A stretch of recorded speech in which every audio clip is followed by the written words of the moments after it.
시사 초점 전남 동부입니다.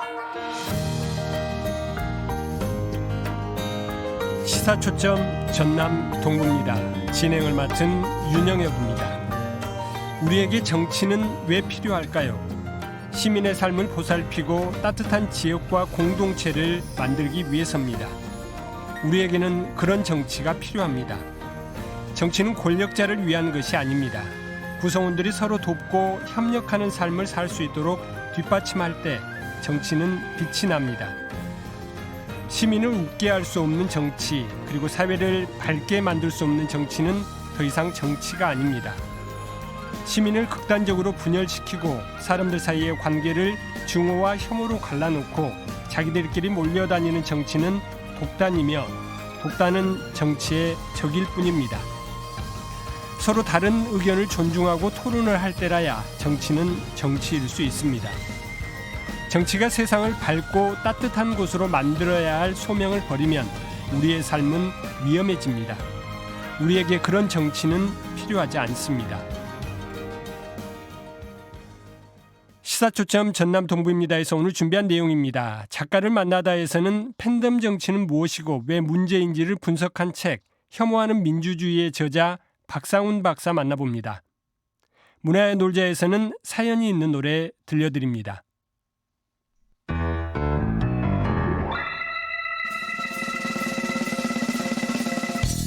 시사초점 전남 동부입니다.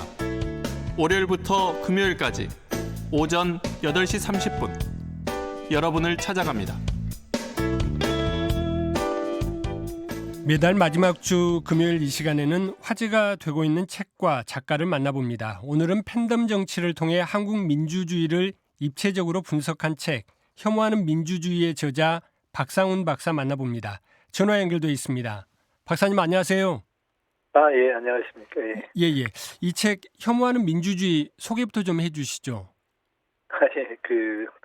민주주의는 다양한 선호의 바탕을 둬야 되는데, 그래서 서로 생각이 달라도 공동체를 사랑하고 한 나라에 속한 서로 다른 시민들이 협력할 수 있는 그런 변화를 만들어가는 게 민주주의라면, 민주주의를 좀 어렵게 만드는 거는 그런 다양한 선호보다는 내가 좋아하는 사람 외에 나머지는 좀 싫어하고 혐오하게 하는 것, 그건 방향으로 우리 민주주의가 좀 나빠지고 있다라는 이야기를 하면서 네네. 다시금 조금 더 좀 우리 모두가 좀 서로 달리 생각해도 좀 공동체를 평화롭게 만들 수 있는 그런 민주주의를 좀 말하고 싶어서 책을 썼습니다. 네, 공동체를 좀 평화롭게 할 수 있는 그런 민주주의에 대해서 강조를 하고자 책을 쓰셨다 말씀해 주셨습니다. 이 책의 핵심 내용이 팬덤 정치라고 할 수 있을 텐데요. 이 팬덤 정치는 그러면 어떻게 정의를 할 수 있을까요? 팬덤 정치는 내가 좋아하는 것을 통해서 일하는 것이 아니라 내가 누군가를 싫어하는 것을 통해서 정치가 좀 작동하게 만들었으면 하는 사람들의 어떤 행동을 가리키고 나만 싫어하는 게 아니라 내가 싫어하는 만큼 다른 사람도 내가 싫어하는 대상을 싫어하게 만들고 싶은 그런 정치를 팬덤 정치라고 부를 수 있겠습니다. 아, 그렇군요. 그러니까 우리가 팬덤 하면 그냥 좋아하는 팬들을 얘기를 하는데 이게 반대되는, 그러니까 싫어하는 걸 남들도 싫어하도록 만드는 그런 개념의 정치라고 볼 수 있는 거네요. 그렇죠. 이 팬덤 정치가 그럼 우리 정치사에서 언제 어떻게 등장했는지가 궁금하고요. 또 외국에도 비슷한 사례가 있는지 궁금합니다. 팬덤 정치라는 말이 유행한 건 2020년 이후고요. 얼마 안 됐죠. 네. 근데 팬덤 정치라고 우리가 어떻게 보면 정의할 만한 현상은 그 전에 부터 있었다고 볼 수 있는데, 대표적인 게 이제 소위 문파 현상이라고 할 때입니다. 그때 노무현 대통령을 좀 비판했던 언론들을 진보 보수하지 않고 네네.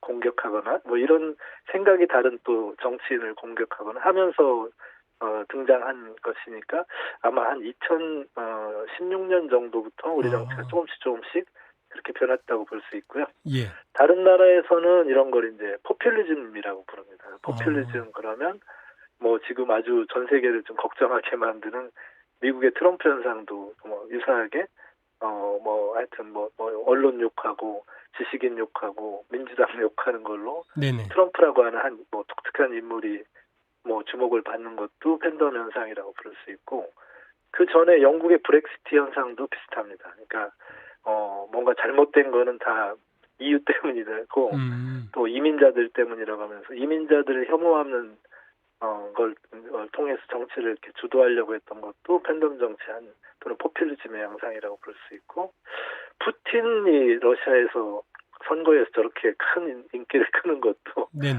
넓게 보면은 증오나 적대를 잘 활용해서 사람들의 마음을 움직이는 거니까 그것도 역시 해외판 팬덤 정치라고 부를 수 있겠습니다. 근데 이제 민주주의가 기본이 이제 참여가 바탕이 될 텐데 네. 팬덤을 달리 얘기하면 열성적 참여다 뭐 이렇게도 볼 수도 있을 것 같은데, 그래서 팬덤 자체가 반드시 문제다 이렇게만 또 볼 수는 없지 않겠습니까? 예, 우리가 원하는 민주주의는 평등한 참여고 예의 바른 참여라고 부를 수 있을 것 같습니다. 근데 팬덤 정치의 열성적 참여는 다른 사람의 참여를 공격하는 거니까, 다른 사람을 좋아하는 사람을 본인은 용납을 못한다거나, 네네. 다른 사람의 참여의 열정은 없어졌으면 좋겠다거나, 저는 그것이 잘못됐다고 비난하거나 이러기 때문에 문제라고 부를 수 있겠습니다. 달리 말하면 남의 잘못을 더 크게 생각하는 사람들의 참여로 인정되는 어떤 것이기 때문에 팬덤 정치는 조금 문제가 있다고 생각할 수 있습니다. 아, 그렇군요. 앞서 이제 2016년 정도를 우리 사회 팬덤 정치의 연원으로 좀 말씀을 좀 해주셨는데, 과거에 이제 삼김 시대, 이른바 열성적 정치 지지자들을 그렇게 좀 표현을 좀 할 수 있을 것 같은데, 그때 당시에도 보면은 그런 열성적 지지자들이 좀 있었던 것 같은데 어떤 점에서 좀 다르다고 볼 수 있습니까? 네, 그 열성적 지지는 문제가 없습니다. 근데 열성적 공격이 문제가 되는 거죠. 김대중 또는 노무현 또 이런 분들에 대한 과거의 어떤 열성적 지지는 민주주의 에너지 같은 거였죠. 그거는 팬덤 정치라기보다는 팬심 정치라고 부를 수 있고, 네. 내가 좋아하는 걸 통해서 정치 참여하는 건 문제가 안 되는데 내가 누군가를 싫어하는 것, 그러니까 내가 생각하는 것만 옳다고 생각하는 이 열성이기 때문에 그건 좀 다른 사람의 생각을 또는 이견을 또 이렇게 억압하는 기능을 하기 때문에 문제가 될 수 있습니다. 그러면 이 팬덤 정치가 결국은 정당과 의회라는 민주주의에 있어서 가장 기본적인 이런 제도 자체에 대한 왜곡 또는 제대로 작동하지 못하게 하는 그런 문제들도 가져올 수 있는 건가요? 그렇죠. 팬덤 정치가 정당과 의회의 정치라고 하는 민주주의가 꼭 필요로 하는 요소에 아주 부정적인 효과를 미쳤습니다. 그래서 지금은 정당이 좋은 정책이나 어떤 가치를 실현하기 위한 게 아니라 내가 소유해서 내가 권력을 장악하는데 도구로 쓰겠다라고 하는 정당관이 이미 자리를 잡아버렸고, 의회는 일종의 여야가 협력해서 공공정책도 만들고 법을 만드는 곳인데, 의회라고 하는 곳이 어느 한 당의 어떻게 보면 배타적인 옳음만 추구하는 곳이 되다 보니까 의회가 서로 협력해서 우리 사회를 잘 이끌어야 되는 공간이 아니라 네네. 거의 싸움터처럼 바뀌어버린 것. 이게 팬덤 정치가 정당이나 의회에 부정적인 영향을 미친 대표적인 어떤 잘못된 에너지라고 부를 수 있겠습니다. 그러니까 최근에 국회에서 어떤 정책을 두고서도 합의를 할지 개 식용 그 정도가 지금 21대 국회에서 합의를 이룬 유일한 사안이다 이런 얘기도 있습니다만은 합의를 할지 이런 걸 불가능하게 만드는 주된 요인이기도 하다는 그런 말씀이신 거네요. 그렇죠. 법은 반대하는 야당 시민도 동의해줘야 그 법이 효력을 갖는데, 한쪽 의 요구만 일방적으로 법에 힘이 실어진다면 그 법을 반대했던 사람은 그 법을 존중하지 않게 되죠. 근데 팬덤 정치가 어떻게 보면 의회도 지배하다 보니까 자기가 좋아하는 의원들이 더 잘 싸우도록 뒤에서 이렇게 막 부추기고 의원들은 또 자기를 지지하고 상대를 혐오하는 사람들에게 잘 보이려고 일종의 아첨하는 정치를 반복하게 된 거죠. 그 과정에서 국회가 예전에 볼 수 없었던 아주 여러 좀 부정적인 모습을 보이게 된 거죠. 그러면 이 팬덤으로 인해서 정치가 제대로 작동하지 않는다면은 누가 가장 피해를 보게 되는 건가요? 네, 가난한 시민들입니다. 약자들. 지금 우리 정치에서는 그 가난한 시민들이 어떻게 보면 대접받지 못하고 있다고 볼 수 있죠. 그러니까 빈곤에서 세금을 못 내면 세금 못 내는 사람들에 대해서는 거의 관심이 없어져 버린 게 지금 우리 정치가 돼버렸고 평생 가족과 공동체를 위해서 헌신했던 노인들의 삶에 대해서도 뭐 별로 관심이 없고 있는 건 뭐 집값 뭐 이런 중산층적 관심사만 주로 다뤄지는 거니까 팬덤 정치가 되면 일종의 사회에서 좀 어느 정도 뭐 목소리를 낼 수 있는 학력이나 좀 그런 기반을 가진 그들만의 게임이 돼버리는 게 이게 팬덤 정치가 낳은 피해라고 볼 수 있겠습니다. 아, 그렇군요. 근데 이제 팬덤 지지층에서 보면은 자신들의 방식이 아까 이제 당에 대한 지배력 행사 말씀을 좀 하셨습니다만은 당원 중심의 민주주의 또는 뭐 직접 민주주의를 실현한다 이렇게 또 주장을 하지 않습니까? 예. 당원 중심의 민주주의를 민주주의의 어떤 뭐 요체인 것은 틀림없지만 당원과 당 지도부 사이가 다양한 중간 매개 과정을 거쳐야 됩니다. 만약에 그렇지 않고 시민이 직접 당원이 직접 하게 되면 필연적으로 목소리 큰 사람들이 목소리 큰 소수가 결과적으로 전체 민주주의 과정을 지배하게 돼버립니다. 그러면 남는 건 여러 생각을 가진 당원이 아니라 극렬한 당원만 남고 또 그 극렬한 당원은 당의 어떤 대의기구나 이런 것들 무시하고 자기가 좋아하는 대표만 잘 나가게 만들고 싶은 그래서 극렬 당원과 좀 극단적인 어떤 야심가만 남는 정당이 돼버리는 거죠. 그것 때문에 이 지금과 같은 그 공천 과정이나 민주주의가 좀 점점점 약간 좀 극단적이 되는 그런 걸 만들어냅니다. 그러니까 당원 중심도 당원들의 여러 생각이 평등하게 대표되게 또 뭐 시민들의 여러 목소리도 목소리 큰 사람만이 아니라 세상을 살기 너무 바빠서 목소리를 내기도 어려운 가난한 시민들도 그들의 의견이 좀 존중받는 정치를 하게 이런 방향으로 변화가 필요한 거죠. 아, 그렇군요. 결국 보면은 우리가 직접 민주주의가 최고선이다 뭐 이렇게들 많이 이해를 하고 있는데 그 부분에 대한 이해도 좀 민주주의에 대해서 잘못 이해하고 있는 그런 대목인 거네요. 그렇죠. 민주주의는 인간이 가진 싸움의 본능을 평화롭게 처리하는 기능을 하죠. 근데 팬덤 정치가 지배하면 극단과 극단만 살아남는 게 되고 그 과정에서 좀 달리 생각하는 사람들이 좀 고통받는 일이 벌어지게 되는 거죠. 인간은 정치 없이 만약에 공동체를 이끈다 그러면 인간은 좋음이 발현되기보다는 좀 어떻게 보면 인간의 단점이 더 많이 발현될 수 있습니다. 우리가 불구경 좋아하고 싸움 구경 좋아하는데 당장은 그게 재미있고 그런 열정을 갖게 하지만 돌아놓고 나면 마을 공동체도 화염에 휩싸일 수도 있고 그 전에 서로 예의 바르게 대화했던 사람도 서로 얼굴 붉힐 수도 있게 되는 것처럼 어떻게 보면 우리가 직접 이 목소리를 내서 정치를 움직인다라고 하는 게 뒤로 돌아가서 조금만 시간이 지나고 나면 모두가 고통받는 결과만 남길 수 있다는 걸 생각해야 된다는 거죠. 지금 상황을 두고 민주주의 위기다 뭐 이렇게 얘기하는 분들도 있는데 박사님께서는 민주주의 위기라기보다는 정치의 위기다 이렇게 말씀을 하시는데요. 어떤 의미인가요? 민주주의는 최선의 정치 체제는 물론 아닙니다. 민주주의에서 많은 사람들이 목소리를 낼 수 있다는 것이 장점이기도 하지만 그것만으로는 좀 어렵죠. 그래서 민주주의는 좋은 정치랑만 만날 때만 민주주의는 가치가 있습니다.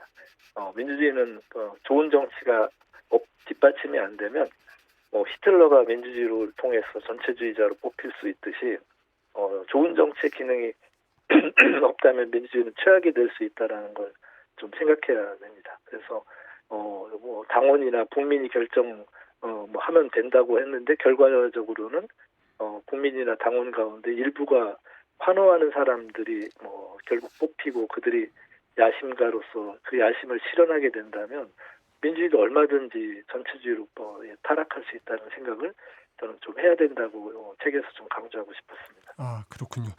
그렇다면 좋은 정치와 만나야 되는데 그리고 이 팬덤 정치를 극복을 해야 되는데 어떻게 해야 됩니까? 그렇다면? 아주 단적으로 드린다면 대통령이 되더라도 또는 당대표가 되더라도 대통령은 야당과 만나게, 당대표는 자신의 당 안에서 자신의 비판적인 목소리를 내는 당원들이나 당의 정치가들이나 활동가들도 존중하게. 이게 가장 어떻게 보면 팬덤 정치로부터 우리가 조금씩 좋아지는 길이라고 생각할 수 있습니다. 아, 그렇군요. 그 좋은 정치를 위한 또 다른 방안들이 있다면 어떤 것들이 있을까요? 지금 말씀해 주시기를 대통령이 야당 대표와 그리고 당대표는 또 당내 반대 세력과도 만날 수 있어야 된다. 이게 이제 팬덤 정치를 극복할 수 있는 하나의 방안이다 말씀을 좀 해주셨는데 좋은 정치를 위해서 또 다른 방안들이 있다면 어떤 것들이 좀 있어야 할까요? 인간은 무엇이 최선인지를 확신하기 어려운 삶을 살고 있습니다. 그래서 우리가 토론이 중요하다고 말하는 건 진리가 어느 찬반 한쪽에 있기보다는 그 사이에 있기 때문에 서로 그 진리를 발견하는 과정에서 책임 있게 참여하는 거고, 만약에 한쪽 당이 총선에서 이겼으면 그 당에게 법을 만들고 정책을 만들 권리를 다 주면 중국이나 이런 나라처럼 당국가 체제가 되겠죠. 국회의 기능이 없는. 근데 우리가 여야 어느 한편에 그걸 맡기지 않고 국회를 두는 이유는 좋은 공공정책이 여야 어느 한편에 있기보다는 그 사이에 있기 때문에 그렇습니다. 그래서 팬덤 정치는 협력을 어렵게 하고 토론을 어렵게 하고 합의를 어렵게 하는 게 팬덤 정치라면, 그것을 개선하는 방안은 서로 의견을 형성한 다음에는 조정하고 타협하고 그리고 서로 오해로 볼 수 없는 차이가 발견되면 기꺼이 어느 편과 이쪽 편의 요구를 조금 나눠서 이 결론을 내려주는 그런 일종의 협의 중심의 민주주의가 발전하는 게 꼭 필요하다고 볼 수 있겠습니다. 아, 그렇군요. 다음 달에 이제 총선이 치러집니다. 이번 총선을 앞두고 각 당의 이제 공천이 다 마무리되고 후보 등록까지 마쳤는데 어떻게 좀 보셨습니까? 네, 이번 공천은 좀 문제가 많았다고 생각합니다. 시스템과 당원의 이름으로 결과적으로는 당의 권력자들에게 봉사하는 공천 결과를 저는 만들었다고 생각하고, 법 기술적으로는 문제가 없다라고 해도 그것 때문에 나중에 이 공천이 어떤 문제가 있을 때 누구에게도 책임을 묻기 어려운 일이 벌어졌다고 생각합니다. 저는 이번 공천에서 가장 큰 건 법 기술자들이 너무 많이 공천낸 거. 그들은 대개 처벌, 청산, 심판 이런 걸 앞세우기 마련인데 법 기술자들이 정치를 지배하는 건 저는 최악이 될 거라고 생각합니다. 그래서 이번 공천에 어떤 성격을 저울어보고 만약 정의하라면 법 기술자들이 정치를 지배하는 상황이 심화되고 있다, 이렇게 좀 말씀드리고 싶습니다. 이번 총선이 앞서도 말씀해 주셨던 이 팬덤 정치를 좀 극복하고 국민들이 정치에 대한 신뢰를 좀 회복할 수 있는 그런 기회가 되기를 좀 많은 사람들이 좀 바랬을 것 같은데 그런 부분과는 좀 멀어졌다, 이렇게 말씀하신 걸로 좀 이해가 됩니다. 예, 이번 공천과 이번 선거는 한국 정치사에서 팬덤 정치가 아마 최고조로 달하는 어떤 지점일 거라고 생각합니다.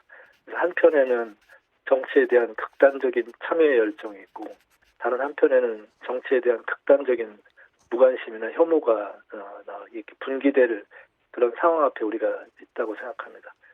정치라는 것이 그래도 한 사회의 어떤 도덕적 기반을 높여주는 역할을 해줘야 되는데, 정치가 어떻게 보면 보통 사람들의 도덕성보다도 높지 않은 또는 그보다 훨씬 저열한 사람 또는 그런에도 불구하고 본인이 꼭 의원이 돼야 되겠다, 권력자가 돼야 되겠다라고 하는 좀 극단적인 인간형들이 정치를 지배하는 상황이 되지 않았을까. 그래서 많은 사람들이 이번 공천 과정에 좀 걱정 어린 어떤 눈으로 바라보지 않았을까 이렇게 생각하고 있습니다. 그렇다면은 결국은 이 지금 총선 이유가 더 걱정스러운 상황일 수도 있을 것 같은데요. 이 민주주의에 대해서 지속적으로 연구해 오신 학자 입장에서 우리 민주주의 나아갈 방향 그리고 팬덤 정치 극복을 위해서 어떻게 좀 해야 되는지 좀 듣고 예. 싶습니다. 우리 정당 정치와 다른 나라 세계사적인 경향이 다른 게 하나 있습니다. 다른 나라는 정당의 수가 늘어나는 게 다른 나라의 지금 일반적인 양상입니다. 이스라엘도 뭐 전쟁 중임에도 불구하고 정당은 18개고 우리랑 마찬가지로 분단돼 있던 독일도 지금 50석 이상을 가진 정당은 6개나 됩니다. 뭐 세상에서 가장 행복한 나라를 만들었다라고 하는 덴마크도 정당 10개가 넘는데 우리는 딱 두 당 그것도 어떻게 보면 너무 닮아서 뭐 무슨 일종의 서로 뭐 이렇게 청산이냐 뭐 무슨 심판이냐 이런 좀 센 말만 나누지만 정치하는 양식은 거의 데칼코마니 같은 두 당이 한국 정치를 전 지배하고 있다고 생각합니다.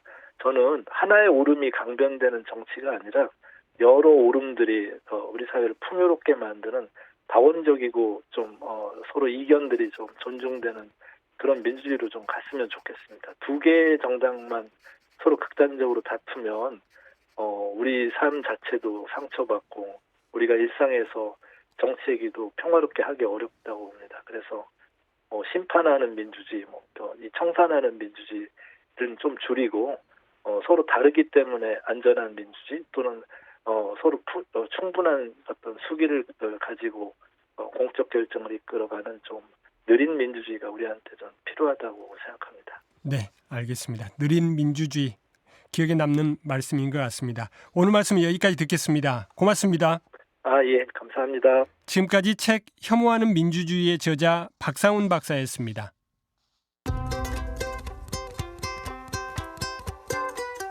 문화야, 놀자. 계속해서 문화야 놀자 시간인데요. 사연이 담긴 노래 소개와 함께 직접 들어보는 시간 마련하고 있습니다. 최유라 리포터 어서 오십시오. 네, 안녕하세요. 예, 오늘은 어떤 노래 준비하셨나요? 네, 오늘은 김민기의 아침 이슬이라는 노래를 준비했습니다. 7, 80년대 저항 문화를 상징하는 노래이자 그 후로도 한국 사회 주요 변혁기마다 불렸던 노래인데요. 수많은 명곡들을 탄생시킨 장본인이자 이제는 문을 닫은 학전의 대표인 김민기 씨는 1970년 아침 이슬을 발표하고 이듬해인 1971년에 음반으로 출시를 했습니다. 그리고 그해 가수 양희은 씨가 아침 이슬을 타이틀곡으로 불러서 데뷔 앨범을 내면서 대중들에게는 양희은 씨의 아침 이슬이 더욱 잘 알려졌는데요. 네네. 은유적인 가사와 아름답고 서정적인 선율로 1971년에는 건전가요 서울시 문화상을 수상하기도 했습니다. 하지만 4년 후인 1975년 당시 억압된 정치 상황을 은유하는 것 같다는 이유로 금지곡이 되기도 했는데요. 특히 가사 중 태양은 묘지 위에 붉게 떠올라라는 가사를 개사하라는 요구를 받기도 했습니다. 당시 대중매체와 음반 시장에서는 사라졌지만 이미 널리 알려진 이 노래는 민주화를 염원하는 대학생과 지식인들 사이에서 널리 애창되는 대표적인 민중가요가 됐고요. 1987년 6월 민주항쟁 이후 제한 조치가 풀리면서 지금까지도 민주화 운동을 상징하는 대표적인 노래로 여겨지고 있습니다. 건전가요가 금지곡이 됐군요. 이 네. 곡에 탄생 비화가 있다고요? 네, 김민기 씨는 한 방송 매체에 출연해 아침 이슬의 탄생 비화를 밝힌 바 있는데요. 인터뷰 내용에 따르면 김민기 씨는 서울대학교 미술대학에 입학 후 정릉에서 수유리와 우이동 인근으로 이사를 갔다고 합니다. 당시 연탄 같은 것을 두던 반지하 창고를 개인 작업실로 사용하며 그림 작업을 하다가 작업이 막히고 잘 안 될 땐 기타를 잡고 노래를 만들곤 했는데요. 그때 만들어진 곡이 바로 아침 이슬이라고 합니다. 원래는 그 한낮에 찌는 더위는 나의 시련일지라라는 가사가 나의 시련이 아닌 그의 시련이었다고 하는데요. 우연히 나의 시련으로 바꾸자 이 막혔던 곡 작업이 좀 다 풀렸다고 합니다. 또 개사 요구를 받았던 태양의 묘지 위에 붉게 떠올라라는 가사 역시 집 주변에 야산과 무덤이 있었기 때문에 묘지라는 단어를 사용했다고 설명했습니다. 앞서도 잠깐 얘기를 했습니다마는 최근에 문을 닫은 학전에서도 이 노래가 울려 퍼졌다고요? 네, 지난 14일 서울 종로구 학전블루 소극장에서 아침 이슬이 울려 퍼졌는데요. 학전 소극장은 김민기 씨가 1991년 3월 15일 대학로에 문을 연 뒤 33년간 운영한 공연장입니다. 특히 한국 가요계에서 중요한 성지 같은 곳인데요. 특히 이 학전을 상징하는 록 뮤지컬 지하철 1호선은 설경구와 황정민, 조승우 등 스타 배우들을 배출했습니다. 지하철 1호선은 1994년 초연한 이래 8,000회 공연, 누적 관객 70만 명을 달성하며 뮤지컬계의 역사를 있었습니다. 하지만 만성적인 재정난과 학전 대표 김민기 씨의 건강 악화로 결국 폐관을 결정이 됐는데요. 당시 마지막 학전 어게인 콘서트 마지막 회차에서 학전 출신 가수와 배우들이 관객들과 함께 아침 이슬을 부르며 눈물의 이별을 고하기도 했습니다. 네. 오늘 준비한 이 노래 의견이 다르고 생각이 다른 것을 혐오하는 것이 아닌 대화와 협력 그리고 존중을 통해 정치다운 정치가 무엇인지 생각하는 시간 되셨으면 좋겠습니다. 예. 저희는 김민기의 아침 이슬 들으면서 이 시간 마무리하겠습니다. 오늘도 건강하고 행복한 하루 보내시고요. 저는 다음 주 월요일 아침 8시 30분에 다시 찾아뵙겠습니다. 고맙습니다.